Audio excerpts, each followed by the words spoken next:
So if you looked at your Wednesday emails, you know we're going to have a topic of Ayurveda, and it's going to be the basics, and this is Theresa Brown who's going to be giving it to us. And she has a bachelor's degree in psychology and political science from Pittsburgh, and she has been doing this for many years. The Veda has been around for 5,000 years, and basically it's a holistic health system that's been here for 5,000 years. That's my speaker. Okay. Okay, and with that, I'll turn it over to her so that you'll be smarter and you can learn a bunch of things. And it looks like afterwards she has stuff that you can peruse, and she can tell you all the great things it'll do. Woohoo! Hi there. Hi. You don't look 5,000 years old. Yeah. He doesn't say she was 5,000 years old. I first heard about Ayurveda through my work with Bioneers. Bioneers is like an environmental visionary conference, 3-day conference that we had a satellite here in Anchorage. And it was 3 days of connecting people from all walks of life to look at visionary and progressive, maybe I'll turn that off, solutions for today's issues. And so I heard about Ayurveda. I also at that same conference heard about permaculture. And maybe I'll just ask, have people heard of either one of those? Permaculture and Ayurveda? Oh, good, okay. Because I practice both. And so I went back to school to be an Ayurvedic practitioner. There was a school here in Anchorage called Spirit Path. And I went through the counseling program and then continued on to become a practitioner, and opened up a practice, receiving consultations, giving consultations, and I realized that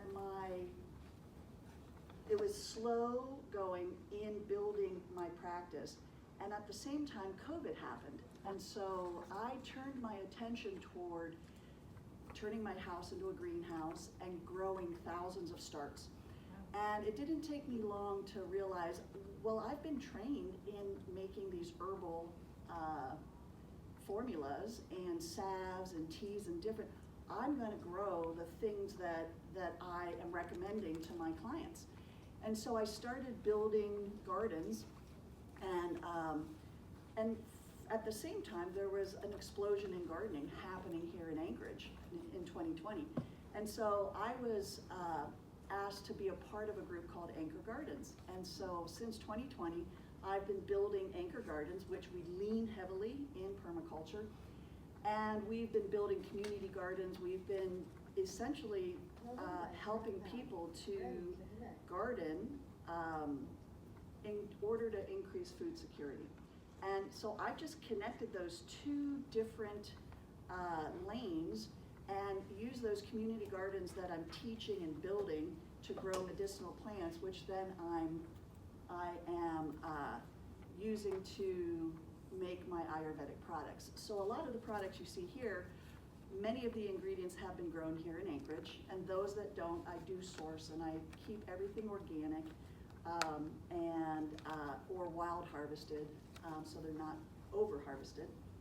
And so I recognize a few people from different shows that I've done around town or at the market, because I also sell organic vegetables in the summertime. And I'm happy to be here to talk about the basics of Ayurveda. And so I put together this first handout here, and as you can see, I have just packed it full of information. And that's my speaker over there that just wants to keep talking. Oh, I was trying to see if I could get something. But yeah, it just wants to kind of make its presence known. All right, let's see if we can turn this. Okay, and so first of all, Ayurveda is thousands of years old, and it literally translates from Sanskrit to the knowledge or wisdom of long life. And what sets Ayurveda apart from other modalities of healing is that it really has this understanding that there are no two people alike. We're all unique. And Ayurveda sees the world through 3 different doshas. Doshas are biological forces, and they make up everything. And so it's kind of the lens in which traditional Chinese medicine sees things through yin and yang. Ayurveda has doshas called Vata, Pitta, and Kapha. And another defining concept of Ayurveda is that we understand that at the time of conception, a person's constitution is created or it's set. And this is a person's balance. It's created at the time of conception, and it doesn't change. Your constitution stays with you through your whole life. And these are made up of the 3 doshas, but in different percentages. And again, there are no two people alike. And so in a consultation, your practitioner will be asking questions, trying to determine what your constitution is for you. And at the same time, also looking at where there may be imbalances. And so this is called Prakriti is the Sanskrit word for your constitution, and Vikruti is the imbalance or the state of imbalance.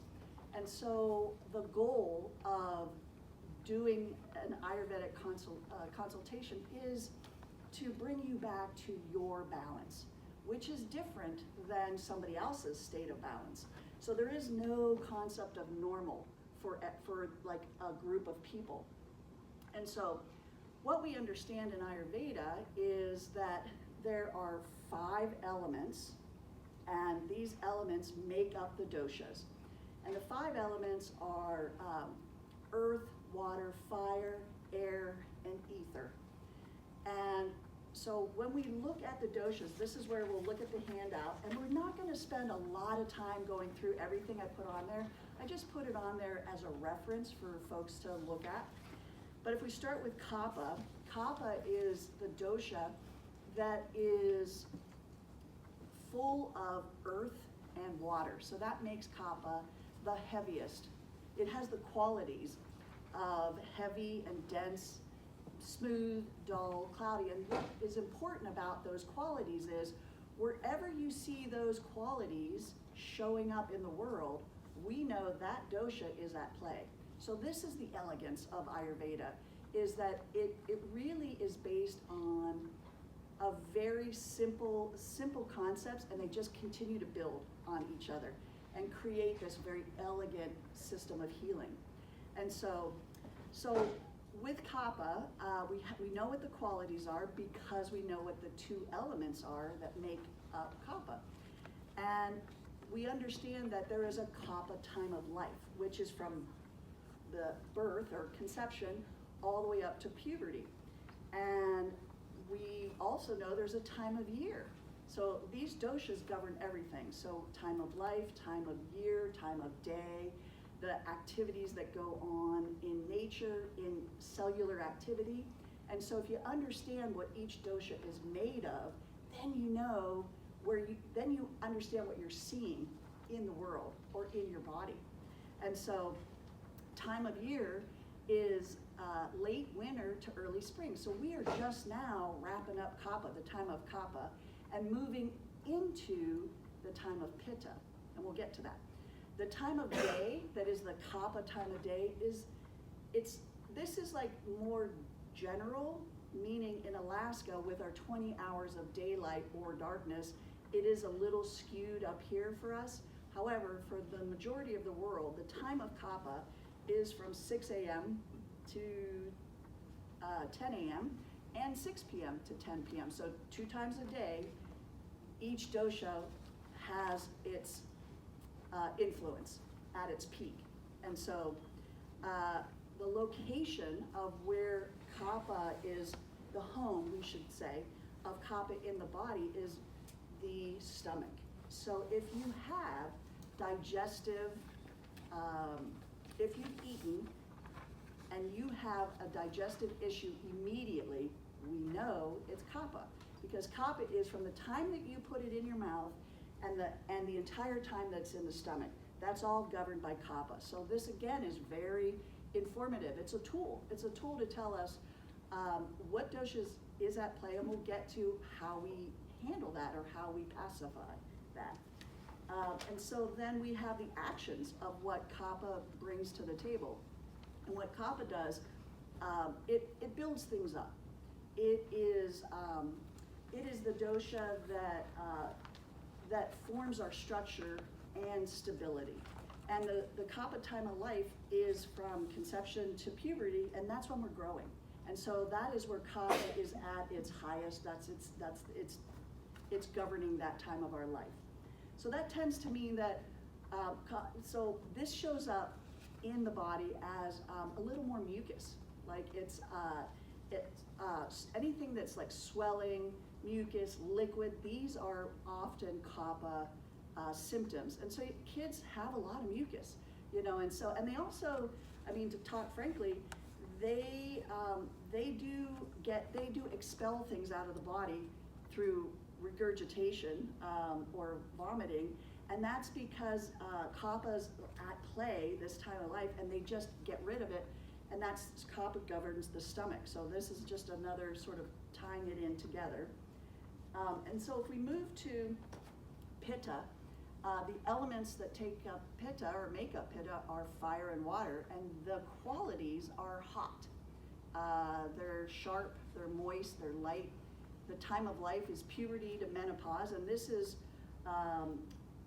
essentially where we are at our prime, and we are just digesting, and we're at our peak, and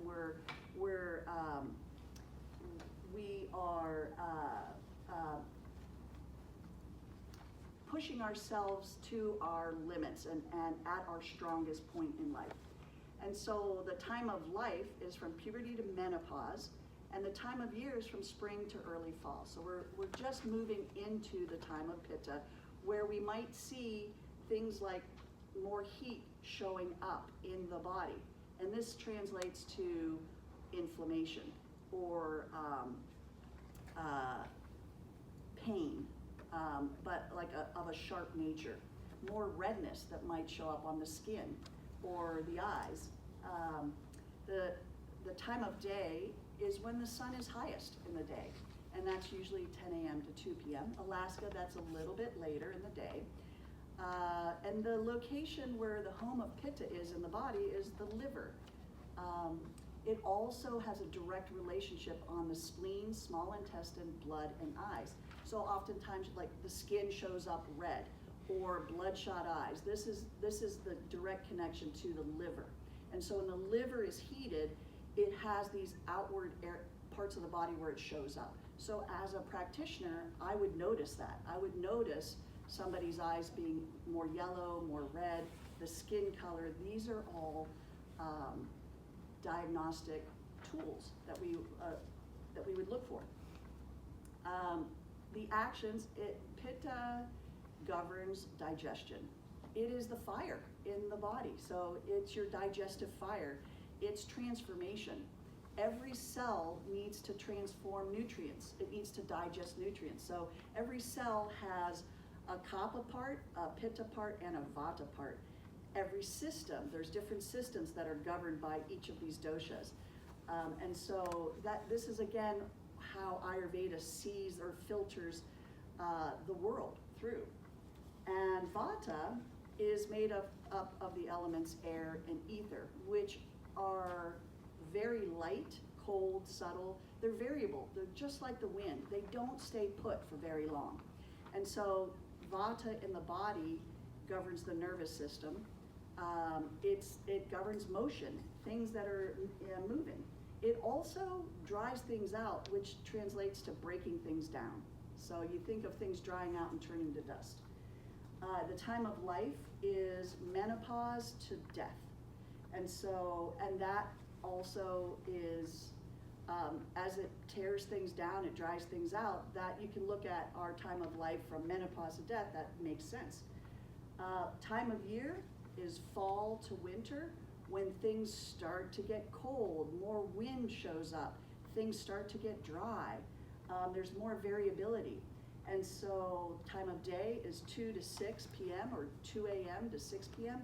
So here's another interesting piece is like if you have trouble sleeping and you're waking up, look at the clock and see what time. And then look at this and you'll see what dosha is at play, what the underlying dosha that might be out of balance that is at work in helping you to not sleep deeply. And so, and then once you have that knowledge, that piece of information, then you can begin to understand how to bring that back into balance. And so Vata governs the large intestine, the skeleton, kidneys, nervous system, anywhere in the body where there's cavities. So like the sinuses, where we breathe in prana, that's Vata. Vata is kind of found there as well. So that's kind of a general overview of the elements and the qualities of each of the doshas. And so if we go a little deeper into how these are expressed in the body, with the Kapha dosha, a person of a Kapha, a primarily Kapha constitution would be somebody that has larger bones, more muscle mass.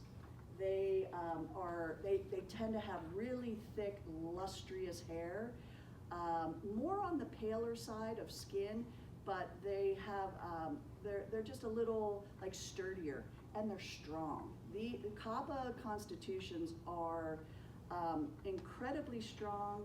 In the mind, they are very sweet. They are reliable, responsible, steady. If you want to get a job done, a Kapha person is gonna get it done. They're not necessarily like they're like the turtle. They're gonna continue until they finish, slow and steady. And they generally have like the most incredibly rich, deep voices. Like they're your DJs, they're your singers oftentimes. This is just like generally speaking, that's a person with a primarily Kapha constitution.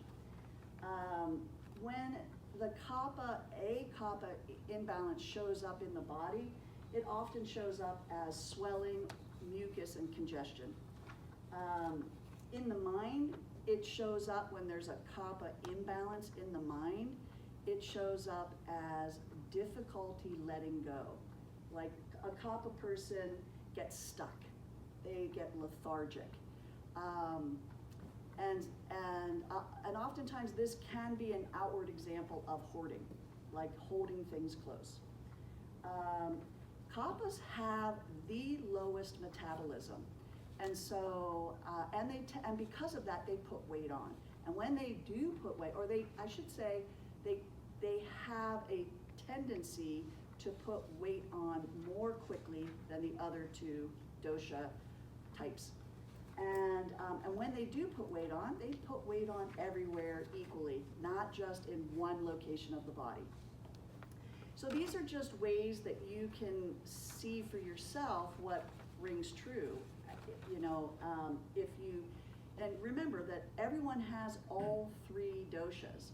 It's just in different percentages. And so when I'm doing a consultation, I'm looking for, and I'm asking questions, and I will come up with sort of the general idea of percentages of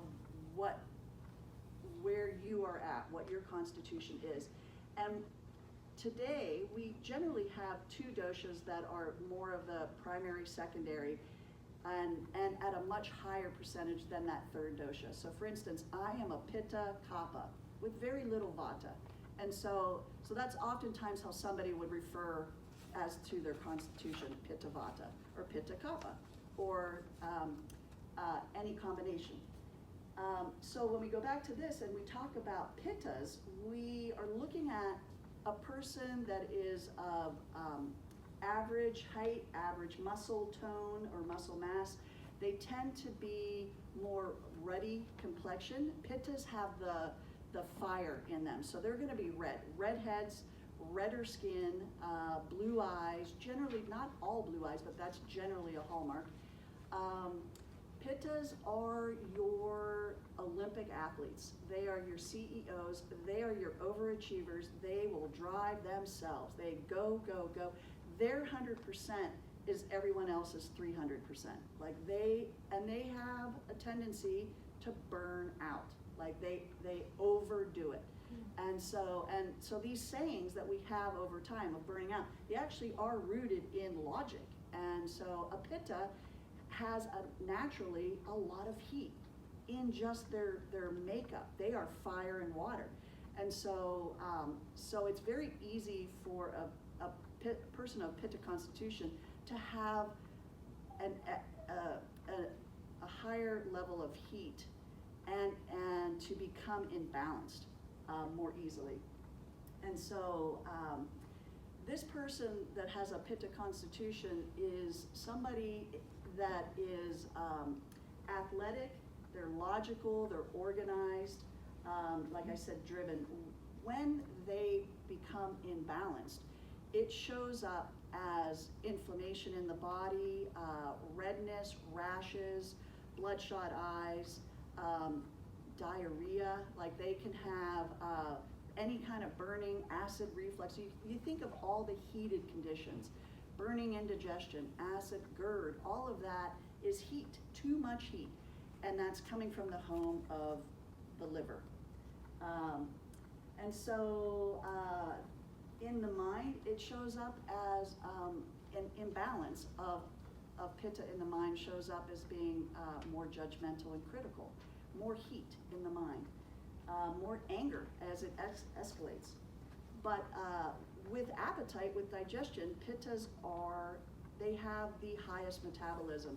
And so they think about food. They cannot skip a meal.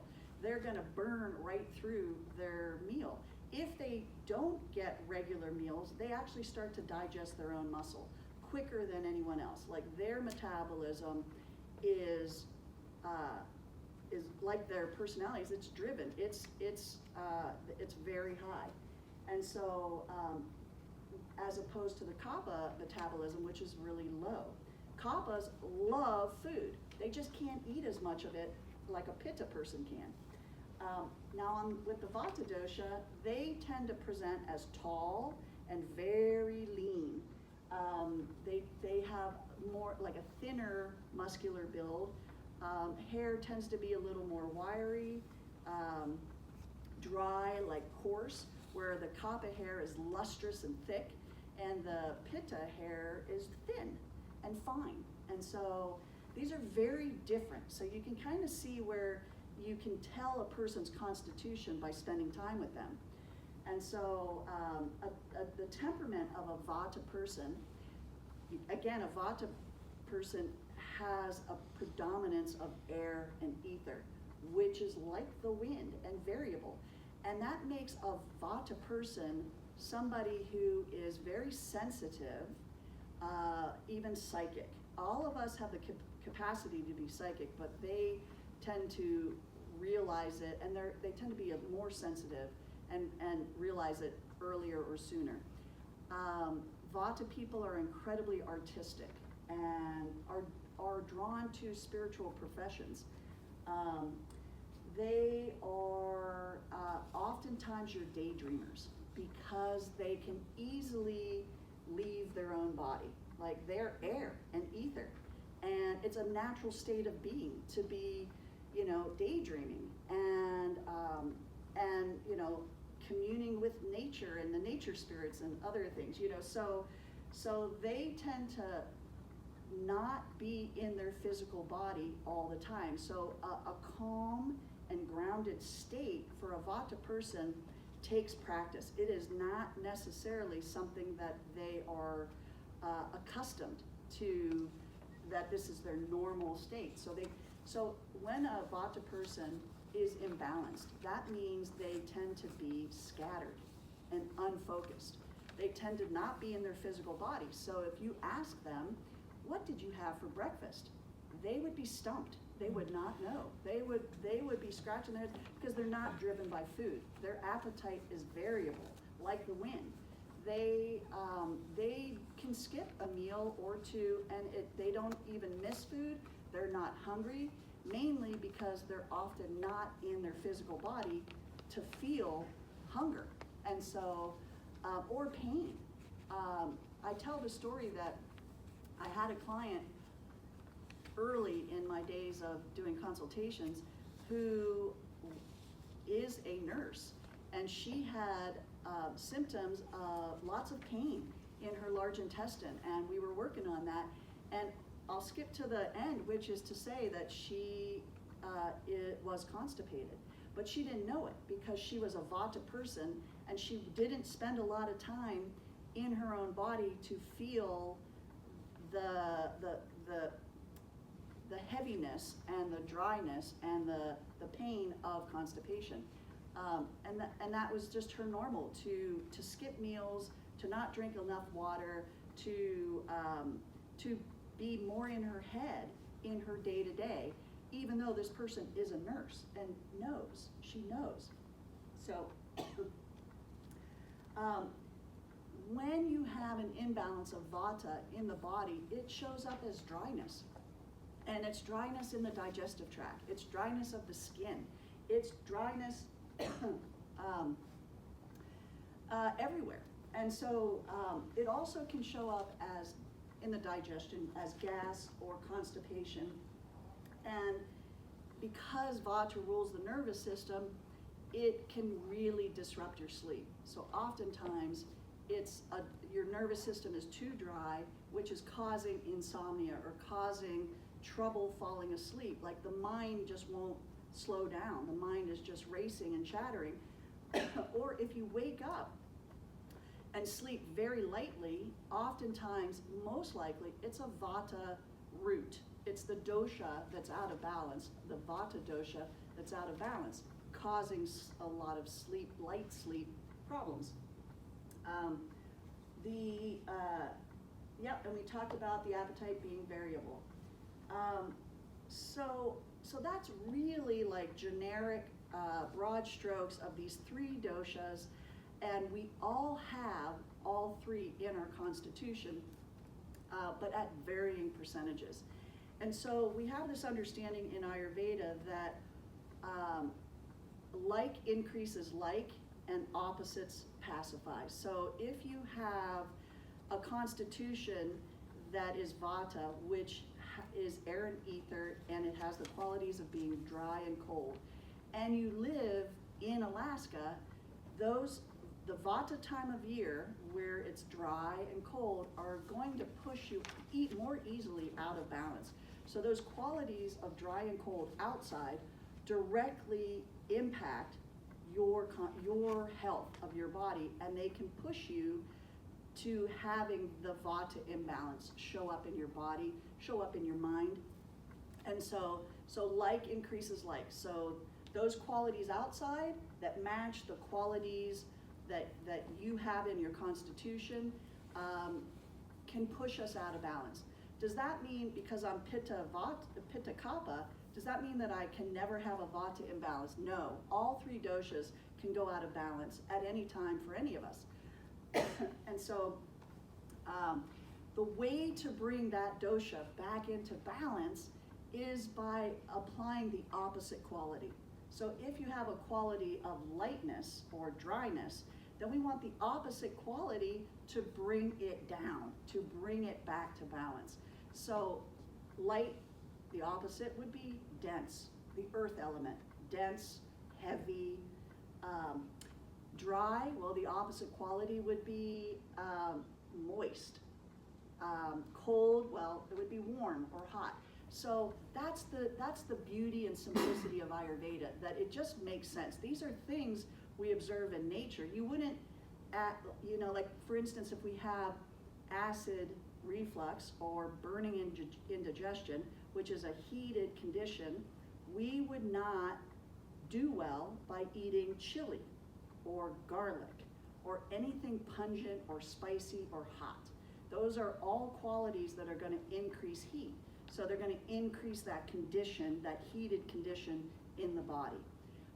Cooling foods are gonna pacify that, they're gonna calm that, they're gonna bring that back into balance. And so that's just a really important biological observation that we know that exists in nature, that also exists in bringing ourselves back to balance.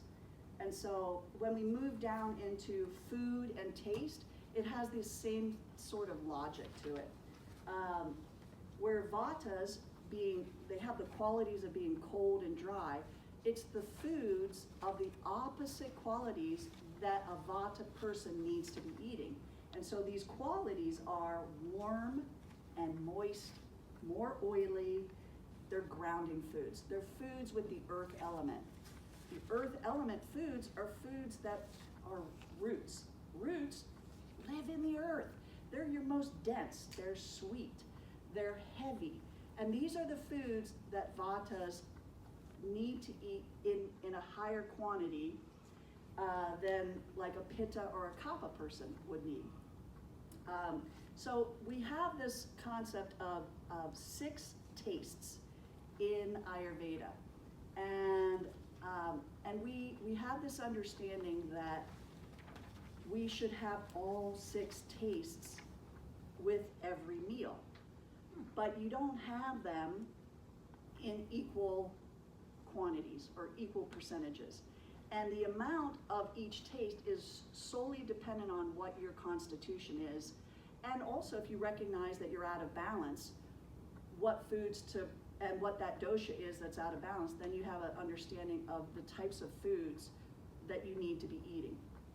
And so on the back side of this document is the idea of the 6 tastes. And so there's sweet, sour, salty, pungent, bitter, and astringent. And I put in the handout what each of these tastes does to the body in a very simplistic way. And then the foods that you can find those qualities in. And so I just want to bring that to your attention that I break that down for you.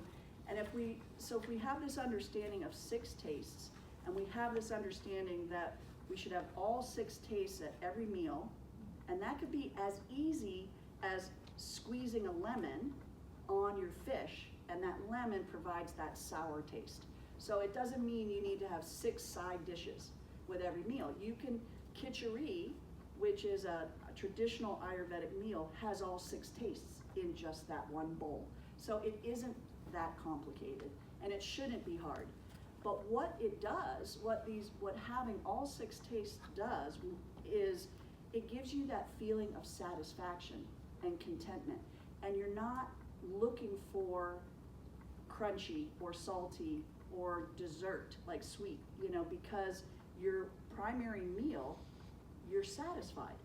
Your body has been given all the nutrition that it needs. So if you look at all 6 of these tastes, they each govern a certain type of food, whether it's a carbohydrate or a sweet or herbs or acid or what have you.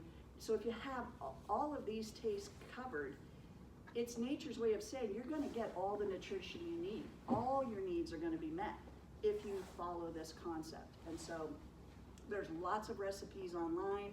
You can Google Ayurvedic meals. You can Google recipes for khichdi. You can take a picture of the khichdi recipe that I have on the back, things like that. So they're pretty easy to get a hold of. So back to food, and I won't spend a lot of time because I want to get to some other good stuff, and that is that, so I break it down to between the 3 doshas of the qualities of the qualities of food to favor and the qualities of food to avoid for each dosha. And then I have the 3 tastes. So for vata, that's sweet, sour, and salty, 3 of the 6 tastes that are really, really, really good for that dosha. So that means in this chart, those 3 tastes you should have in larger quantities than the other 3 tastes. So, yeah. Is that gonna be based on our own doshas or the time of day, or is it like some sort of a weird combination? Yeah, Like pitta well- for lunch or something? Yeah, great question. It is based on knowing your constitution, and so if you can tell by what we've talked about that you're a Vata Pitta, let's say, well then you're going to want a diet that's going to have it's going to be a little more weighted towards sweet, salty, and sour, and a little less pungent, bitter, astringent as far as the taste go. We're going to talk about eating guidelines. We're going to talk about when we should eat. We should eat 3 meals a day. They should be about the same time every day, and we'll get to that. And so finally, I in that chart, I break down all 3 doshas, the tastes to favor, the tastes to minimize or reduce, and then the best foods that fall in each category for each dosha. And so practice, and also to listen to your body. So when you introduce, let's say legumes, which are astringent, see if your body feels better, feels lighter, digests it well, or if it doesn't. If it brings on gas or any kind of digestive issues, or you're not digesting it well at all. Pay attention, because that is your body's intelligence. And the more that you bring yourself into balance, the more you can trust that wisdom of the body to be correct. Because the more in balance that we are, the more we're craving the right foods, the right time of day, and we are in health. When we are out of balance, we do tend to crave things that are going to keep us out of balance. And so it's kind of this negative feedback loop. And so there is a body intelligence, and it always wants to bring us back into balance. It's just, are we helping that, or are we getting in the way of that happening? And so, hi. Well, that brought another question. I was going to ask you, you said it's best to eat 3 times a day. Yeah. Why is that? Because I've heard and been studying that we really shouldn't, because it takes the body so much energy to digest food, especially if you're feeling a little run down or tired or getting over food, best not. So what is the teaching? Could you repeat her question? Oh, sure. Yeah. Yeah, the question is, why 3 meals a day? And really, for each constitution, there is a little wiggle room. Like, for instance, a kapha, which has the slowest metabolism, does really, really well on just 2 meals a day. And they're not, as a person that has a lot of kapha in their constitution, we're not driven by hunger. Like, we can go 2 meals and we feel fine. A vata person, they have a variable digestion, and they may want to graze, and have lighter meals. They don't like feeling heavy. Their natural state is air and ether. And so any heavy foods, which are the foods that we recommend, roots, earth element foods, it's not something that they are, until they get used to it, it feels foreign to them. This notion of being grounded, it's a foreign state of being because of the elements that make them up. But Ayurveda has found that 3 meals helps to regulate our digestion, the digestive channel. And our bodies do the best with routines. So if we want to have a healthy digestion, we want to eat at the same time every day. We want to eat with at least 3 hours in between meals, because here's the other thing, is that when you eat too frequently, any undigested food in the digestive tract, it stops being digested, because the energy is now going to the new food that you're eating. And so undigested food in the digestive tract creates all kinds of problems, all kinds of digestive issues, like gas. It promotes the growth of bad bacteria, or SIBO, or different conditions, right? And so And we tend to also reabsorb undigested foods, and that creates allergies and on. I mean, there's a lot to it. And so Ayurveda has, over thousands of years, had these observations of what, and again, back to, it's like the Ayurveda means the knowledge of long life. And that's what they've come back to, is that we tend to be the healthiest when we have the most routine established every day. Things happening at the same time every day, waking up at the same time, 3 meals a day, going to bed at the same time, doing self-care in a certain order throughout the day. And that's what we're going to talk about next in the remaining time that we have. Yeah. Should the meals then be smaller then, like, and have all 6 of those senses in them? Yes. And again, you don't have to have like a whole lemon and a whole piece of That's fish, right. but it's Yeah. like as long as you have the taste in there. So That's right. But you should have all 6 of them at all 3 meals. All 3 meals, as best that you can. And the more that you play with that, the easier it gets. Because some of these, like salty, is salt. You know, that taste of salty is just salt, or seaweed, or soy sauce, or tamari. You know, so to get all 6 tastes doesn't mean buying a whole bunch more groceries. Herbs can provide, you know, some of that, or pomegranate is astringent, or a legume is astringent. So it's not as hard to get those 6 tastes, but being aware of it. And then I tried to give you a lot of examples of foods that fall in the astringent category or the sweet category. And so just another, what I love about Ayurveda and the elegance of it is the Vata time of year, which is fall, when things get cold and dry and windy,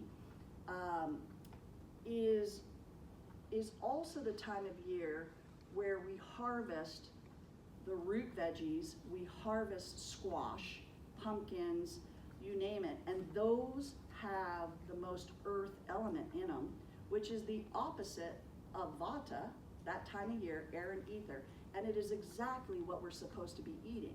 So nature has this elegance to it that is behind the thinking of seasonal eating, right? Nature is intelligent. So we're in the springtime, and we're moving into the Pitta time of year. We're just getting out of the Kapha time of year. So what's happening is Kapha has a lot of lethargy. It's got a lot of earth in it. It's heavy, it's dense. So we tend to build up toxins, stagnation in the wintertime.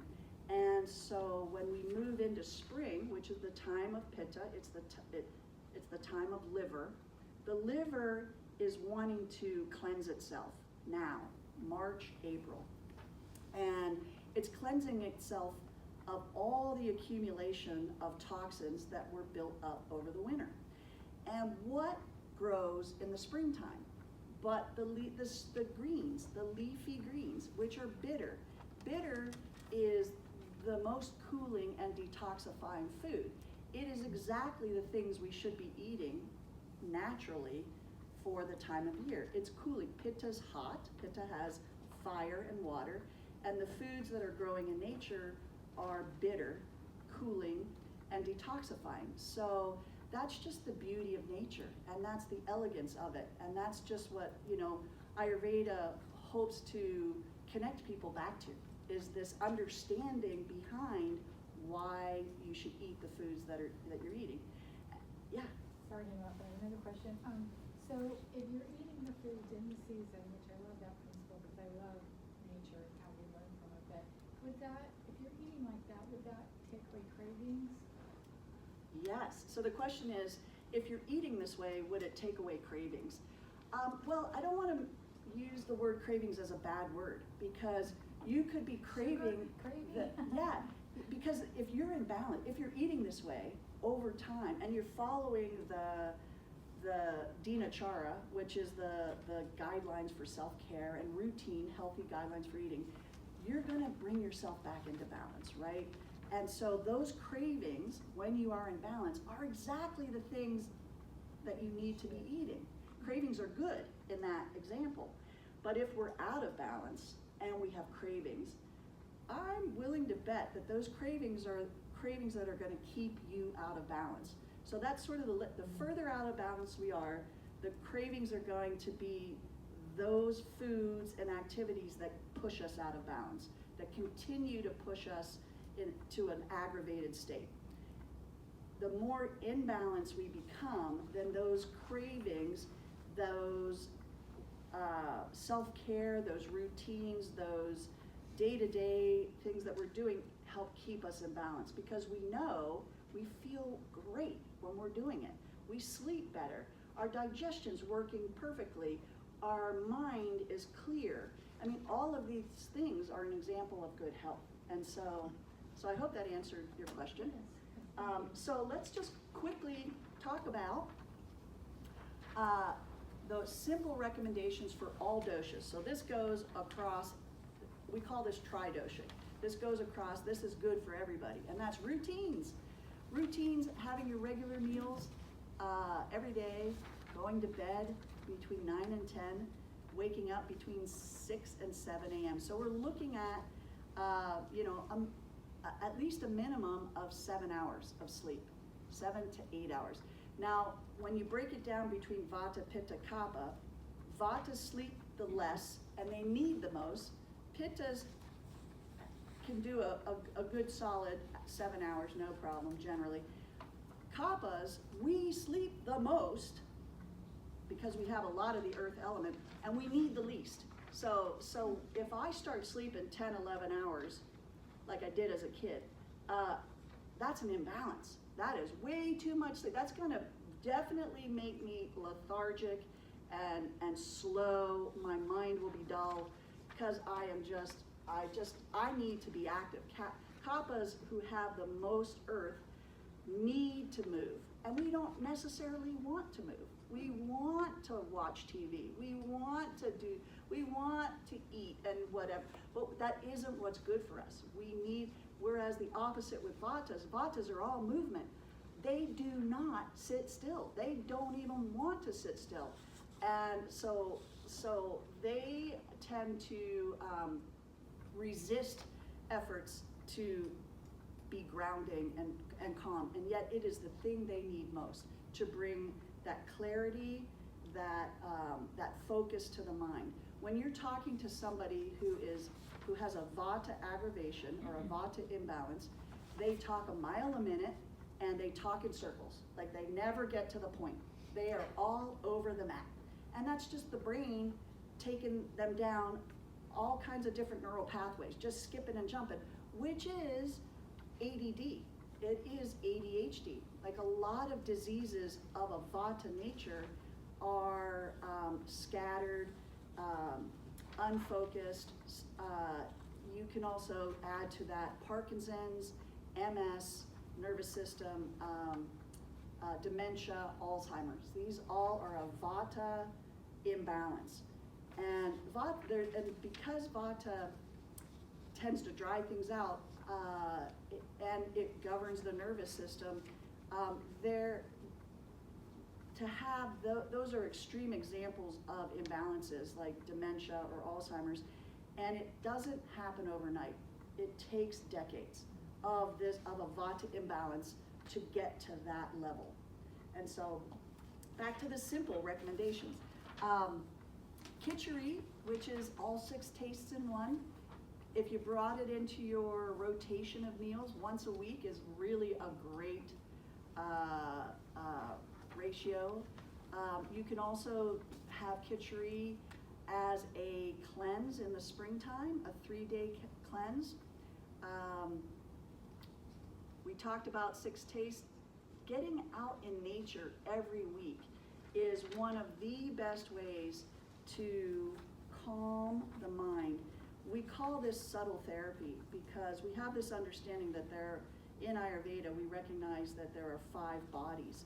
And the subtle therapies work on the 4 subtle bodies, as well as the physical, which is the most dense of the 5 bodies. And so getting out in nature is one of the best subtle therapies to benefit body, mind, and spirit. And so is meditation, and so is yoga. These are all considered subtle therapies that help to bring those subtle bodies into balance. And then another question to ask yourself that is great no matter what your constitution is what brings you the greatest joy? And when you know the answer to that, then we recommend bringing that into your life either weekly or a few times a month.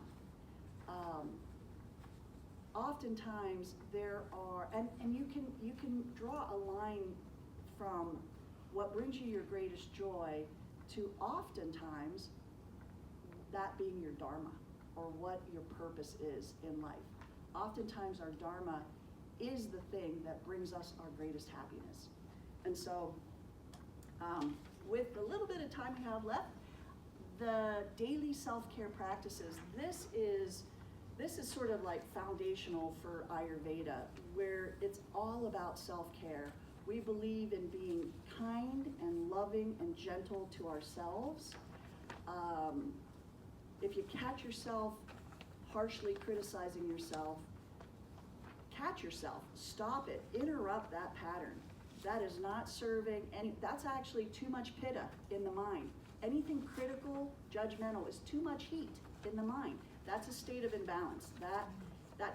That means that you should look at the foods that you could be eating to help cool the body down. And so if we're looking at self-care, we want to be kind and loving to ourselves first, and fill our cup full before then loving and being caring to our neighbors, our family, our loved ones. And the highest form of self-love is self-care. And so number one would be routines. So waking up and then drinking a cup of warm water, adding lemon to it just makes it that much better for your digestion. It wakes up your digestion and helps the digestion to prepare for food. Skipping breakfast is not recommended. Then following that, it would be brushing your teeth, scraping your tongue, and then oil pulling. Oil pulling is a traditional technique of using sesame oil or coconut oil and swishing vigorously, and it pulls toxins out of the body. And then you would not swallow that. You would not even put it down your pipes. You would put it in the garbage. But this is really effective, and I could tell you stories of, I sell medicated oil, and people coming back to me and giving me testimonials of what their dentists and their hygienists have said to them after they started using it, or they've had an abscess and they were supposed to have all this surgery, now they don't need to because they tried the oil pulling. And so these self-care practices do work. They work better if you actually do them regularly. If you do them haphazardly, you'll get a little benefit. It's not going to hurt you, but if you really want to see change, then doing them regularly, doing them daily is how to get there. Doing the neti pot with saline solution, and then we have what's called nausea oil, and that's for the sinuses, and that's basically lubricating the sinus passages with a sesame oil. This is just a great way to directly affect vata and help keep a person calm. And if you're doing a medicated oil, nausea oil, then it, like for instance, I have a nausea oil that has a lot of nervine tonics and nervine sedatives in it, and they're adaptogenic. And rasayanas, which is an Ayurvedic category for rejuvenation and restoration. And I put together this formula that was specific to vata to help bring mental clarity. And so I made it a nausea oil so that it could be used in the sinuses, and it directly affects vata immediately. And with the herbs, it helps to nourish the nervous system. And when the nervous system is nourished, that's a calm and grounded state which brings clarity and focus to the mind. So I called the formula mental clarity. What I learned, because this was right during the time of COVID, what I learned is that people that lost their sense of smell, people that lost their sense of taste. One person in particular tried this formula because her mind was scattered. She knew that she needed it. And she came back to me and she said, you know, I did it every day and I started to taste again and I started to smell again. And I looked at my formula and I'm like, well, that's because every single herb in this formula is rejuvenating. It's restorative. It's nervine tonics. So it's working on the nervous system, the nerve endings, and it's helping to repair that sense of smell or taste that was damaged by the virus. And so that was an unintended upside to that formula. And so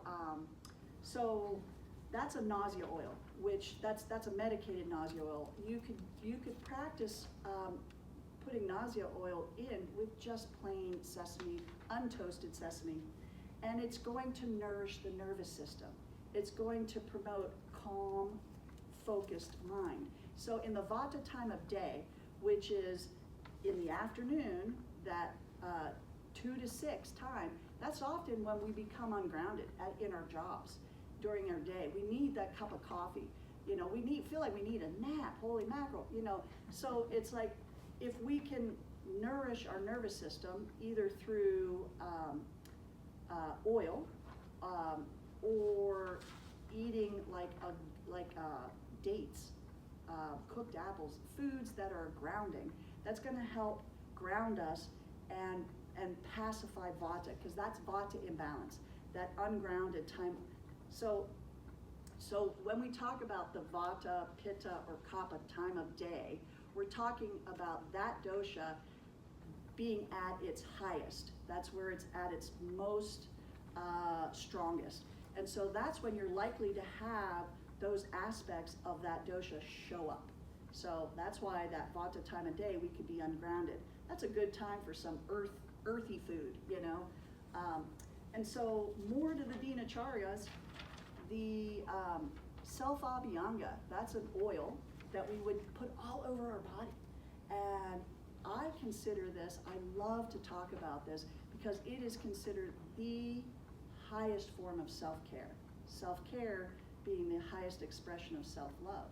So abhyangas, self-abhyanga, is the best thing we can do for ourselves. And that is the art of putting oil, it can be plain oil, and oiling up your body.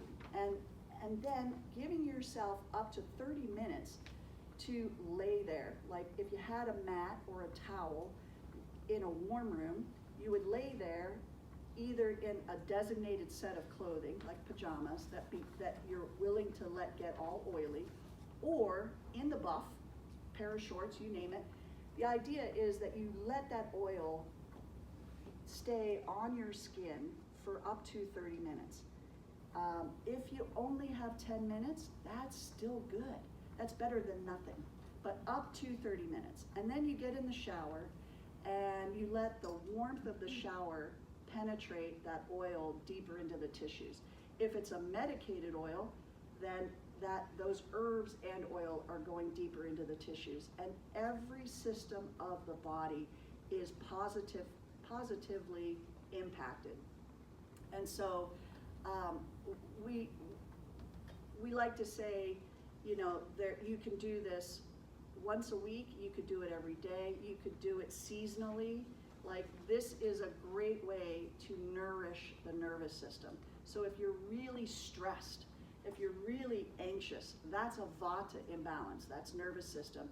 Oil is the remedy. Vata dries things out, it tears things down. The remedy for dryness is not water, it's oil. The word for oil in Sanskrit is the same word as love. The body loves oil. It does not want to dry out. It does not want to dehydrate. When things dry out, they get hard, they get rough. They start to, pain increases tremendously. When you think about it, when your cells are now rough, what is that doing to nerve endings? Oh my gosh, that's gonna like aggravate the heck out of them. So when you can make your cells more smooth, then it brings pain way down. Oil is the #1 way to do it. Water is good. It's not saying it doesn't hydrate, it does. But oil is better. So doing both. Abhyanga, the art of oiling the body, is the #1 way to benefit every system in the body. Everything improves. Sleep improves. Pain reduces. Digestion improves. Your skin starts looking fantastic. The benefits just go on and on. And so, and I like to just encourage people to think of this as a ritual, a sacred time. This is your gift to yourself, carving out that 15 minutes, that 30 minutes to give yourself love and health and healing, and protect that, create that container, you know, where you can put music on and just lay there. It could be with candlelight. It can also, over time, once you feel like you're ready, you can add in some subtle therapies during this container of up to 30 minutes, which could include meditation, or like a guided meditation you can find on YouTube, or pranayama, which is breathing exercises, 3-part abdominal breath, or alternate nostril breathing. These are ways to affect not just the physical body, but all the bodies, all 5 of them. And, or you could do the slowest and easiest and most gentlest form of yoga. Like, we don't want any exertion. We just want like a yin yoga, just slow and easy. Like, these are things that you can bring into this art of self-abhyanga only when you're ready. Like, just laying there in shavasana on a yoga mat is plenty, right? And that's lovely. And so I spent a lot of time on that. I did kind of put directions how to do that. I recommend a sesame oil this time of year. We're moving into the hot time of year. Coconut oil is the most cooling of oils, so you could use that. If you have a lot of kapha, then you want more of a stimulating oil, like a mustard oil or almond oil. You don't want a heavy oil. Sesame oil is the heaviest of oils. So that's really good for vata, because vata is air. So you want a heavy oil. Kapha, we have earth in our constitution. We want a lighter oil. How about pitta for oil? Coconut. Coconut is the most cooling. And so if you can do yoga and stretching in the morning, followed by meditation, pranayama, these are phenomenal self-care routines. Meals 3 times a day, 2 to 3 hours apart. And if you can include at least a 10-minute walk, especially after dinner, you're doing your digestion a wonderful service. And then sleep. The idea with sleep is that you want to turn off your phone, you want to turn off the computer a good hour before you go to sleep, because that blue light does interrupt the circadian rhythm. And so we already, with our Western culture, almost all of us have a vata imbalance, because our culture is a go, go, go culture. We spend a lot of time in front of the TV or the computer or on our phones, and all of these activities aggravate vata. And so the idea being that we want to be in bed no later than 10 and up by 7. And so so that's kind of the front and back of my handout. And then I just want to draw your attention to healthy eating. And we don't have to go through everything. I'll just say that I'll remind everybody that we eat with more than just our mouth. Mm-hmm. We eat with all of our senses.